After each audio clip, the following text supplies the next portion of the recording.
Interestingly, people are much more likely to form close with people who share a small amount of genetic similarity with them. Your closest friends tend to share as much DNA with you as third or fourth cousins would on average, versus a randomly selected member of the population.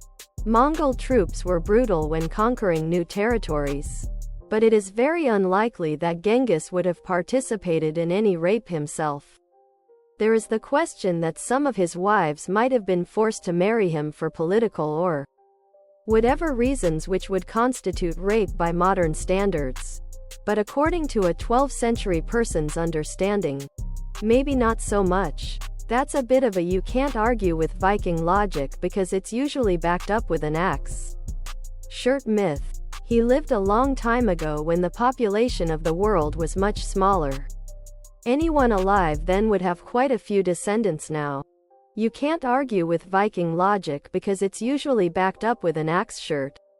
Tank top. V-neck. Ladies' tee for men and women. Tank top. V-neck.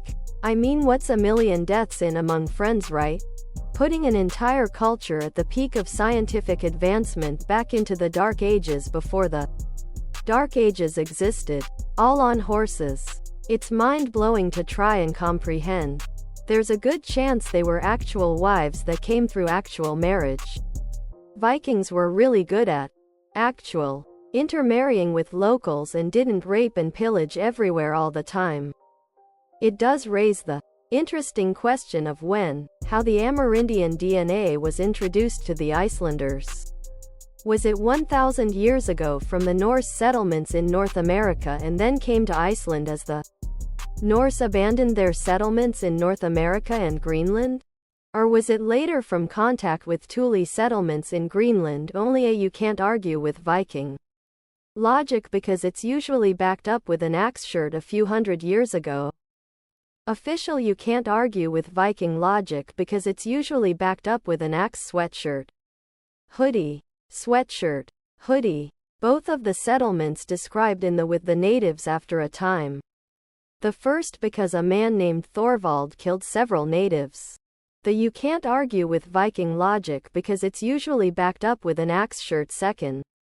Because a bull went amok during a trade meeting.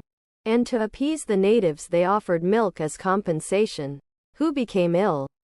Since lactose intolerance isn't very common among Scandinavians but definitely common among Scandinavians. By all accounts, trade resource expeditions for timber and fur continued for at least a century after the failed efforts to settle until they stopped at some point. When survival necessitates population, you keep up that population. When survival necessitates having what someone else has, and they don't want what you have, you take it. When you take what someone else has, they fight back. Even if you win, people will die. If too many people die, you can't survive as effectively. So you take, along with what stuff you need, the people you need, other products.